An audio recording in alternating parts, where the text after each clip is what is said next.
मौत मिस्ट्री का अब तक की सबसे खौफनाक और दर्दनाक कहानी, जिसे सुनने के बाद आप भी यकीन नहीं कर पाएंगे। पुलिस को इस केस को सुलझाने में पसीने छूट गए थे। 12 साल का बच्चा, जिसका ना कोई दुश्मन है और ना ही उस बच्चे से किसी का कोई बैर, फिर भी उस बच्चे को उतार दिया जाता है मौत का घाट। आखिर क्यों? ये जानने के लिए इस वीडियो से जुड़े रहिएगा। नमस्कार, आदाब, सलाम, सत श्री अकाल। मैं हूं विकास वैभव और आप देख रहे हैं क्राइम प्लेस। ये घटना जलगांव जिला के जहारी नामक गांव का है। इस गांव में एक पाटिल परिवार रहता था। उस परिवार में 4 सदस्य थे। डगरू पाटिल, उनकी बीबी गीताबाई पाटिल, उनका सुपुत्र मंगेश और एक छोटी सी सुपुत्री रहती थी।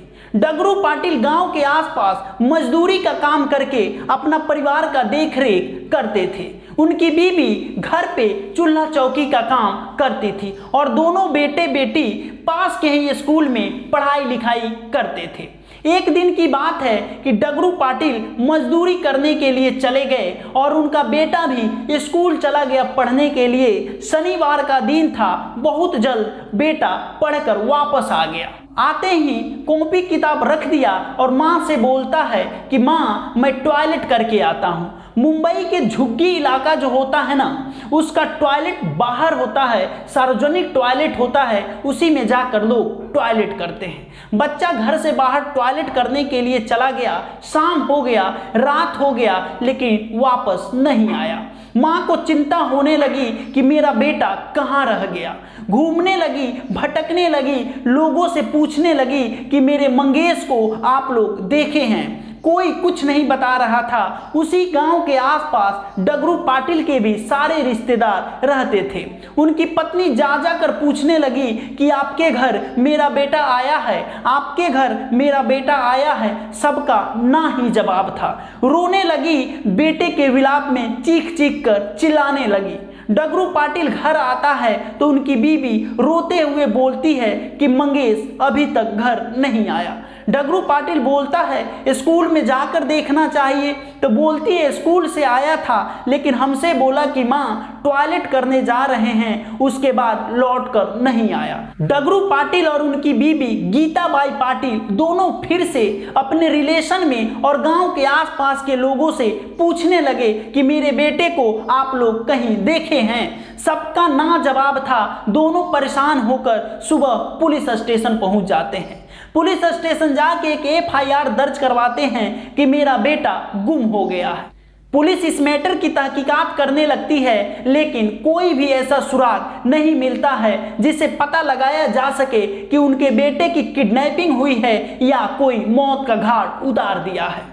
माँ का यहाँ रो रो कर बुरा हाल हो गया था। पुलिस उस माँ की तरफ देखती थी तो वो भी अंदर से कांप जाती थी, क्योंकि एक माँ का दर्द एक माँ ही समझ सकती है। जो माँ अपने बच्चे को 9 महीना कोख में रख कर पालती है, उस माँ का दर्द भला कौन समझ सकता है। उस बेटे के दर्द में माँ का हाल इतना खराब हो चुका था कि वो हॉस्पिटलाइज हो गई और रोते रोते एकदम अपना शरीर खराब कर चुकी थी। यहाँ पिता का भी बुरा हाल हो चुका था बेटे के याद में। बेटे का कोई भी सुराग नहीं मिल पा रहा था जिससे पुलिस कातिल तक पहुंच सके। जिस दिन मंगेश गायब हुआ था वो दिन था मौनी अमावस्या के दिन। पुलिस को ये शक था कि मौनी अमावस्या के दिन कोई तांत्रिक वंत्रिक के चक्कर में इस बच्चे की बलि तो नहीं चढ़ा दिया। पुलिस ने पूछताछ के लिए वहां के जितने भी तांत्रिक थे सभी को हिरासत में लेकर और पूछताछ करने लगी, लेकिन कोई भी सुराग नहीं मिला।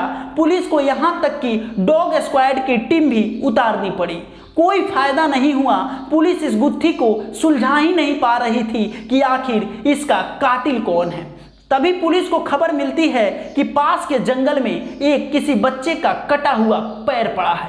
पुलिस आनन फानन में वहां पहुंचती है और देखती है कि 12 से 13 वर्ष के बच्चे का एक कटा हुआ पैर एक झुग्गी में फेंका हुआ है।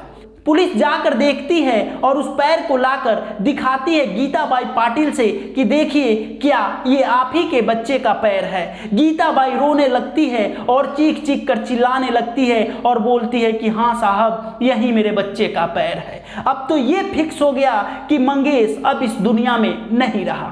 आखिर नहीं रहा तो उस मंगेश का कत्ल किसने किया था? इस गुत्थी को सुलझाने के लिए पुलिस परेशान हो गई थी, लेकिन ये गुत्थी सुलझने का नाम ही नहीं ले रही थी।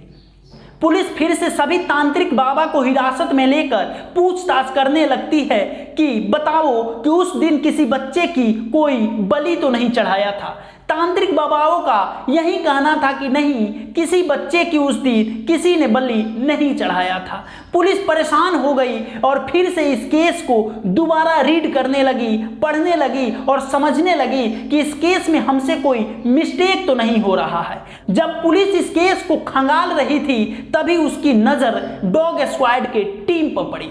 डॉग स्क्वाड की टीम जब वारदात पे पहुंच के तहकीकात कर रही थी तो डॉग बार बार मंगेश के घर के अंदर जाता था। पुलिस को यह शक हो गया कि कहीं इसका कातिल इसके घर के अंदर तो नहीं बैठा है। पुलिस उसके घर में आने जाने वाले जितने भी रिश्तेदार थे सब पे निगाहें दौड़ाने लगी। एक ही ऐसा रिश्तेदार था जो बार बार मंगेश का घर आता था। पुलिस उस रिश्तेदार समाधान पाटिल को हिरासत में लेकर पूछताछ करने लगती है और पूछती है कि बताओ कि उस बच्चे का कातिल कौन है। समाधान पाटिल डर जाता है और सब कुछ बताने लगता है। अब आप ये सुनकर दंग रह जाएंगे कि इस बच्चे का कातिल वही है जो रो रो कर अपना बुरा हाल कर लिया है, हॉस्पिटलाइज हो गया है, जिसने अपने बच्चे को 9 महीना अपने कोख में रखा था, वही इस बच्चे का कातिल है। यानी कि मंगेश का कातिल कोई और नहीं, उसकी मां ही थी। आखिर उस मां की क्या मजबूरी हो गई कि अपने ही बच्चे का कत्ल कर दी। डगरू पाटिल मजदूरी करने चला जाता था तो गीताबाई पाटिल अपने घर में अकेले रहती थी क्योंकि बच्चे भी पढ़ने चले जाते थे। तभी समाधान पाटिल यानी कि उसका भंजा उसके घर आया जाया करता था। आने जाने का सिलसिला लगा रहा। तभी समाधान पाटिल और गीता पाटिल एक दूसरे के काफी करीब आ गए। रिश्ते को तार तार कर कर इन दोनों ने शारीरिक संबंध भी बनाने लगे।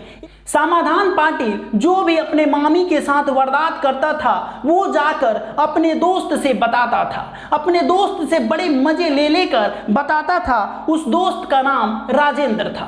राजेंद्र भी मामी के बारे में ऐसी चीजें सुन सुनकर तंग हो गया और लास्ट में बोल बैठा कि भाई मेरे लिए भी सेटिंग कराना।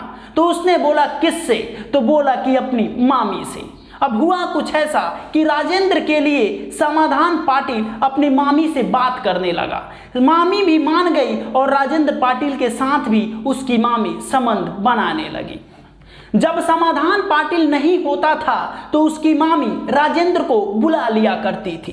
एक दिन की बात है कि राजेंद्र और उसकी मामी दोनों शारीरिक संबंध बना रहे थे, तभी उनका बेटा मंगेश की एंट्री होती है क्योंकि उस दिन शनिवार था, बहुत जल्द स्कूल की छुट्टी हो गई थी। मंगेश आता है तो देखता है कि उनकी माँ और राजेंद्र दोनों नग्न अवस्था में हैं। डर कर दोनों ने उस बच्चे की हत्या कर दी और उसके शव को जंगल में फेंक दिया। पुलिस तीनों को हिरासत में लेकर जेल के सलाखों के पीछे भेज देती है। अब यहाँ सोचने की बात यह है कि एक माँ कैसे हवस के चक्कर में अपने ही बेटे को मौत के घाट उतार दी। यही थी आज की कहानी जो रिश्ते को तार तार करके अपने ही बच्चे को मौत के घाट उतार देती है। आप क्या कहना चाहेंगे वैसी कलंकित मां के बारे में? जरूर बताइएगा कमेंट बॉक्स में। जय हिंद।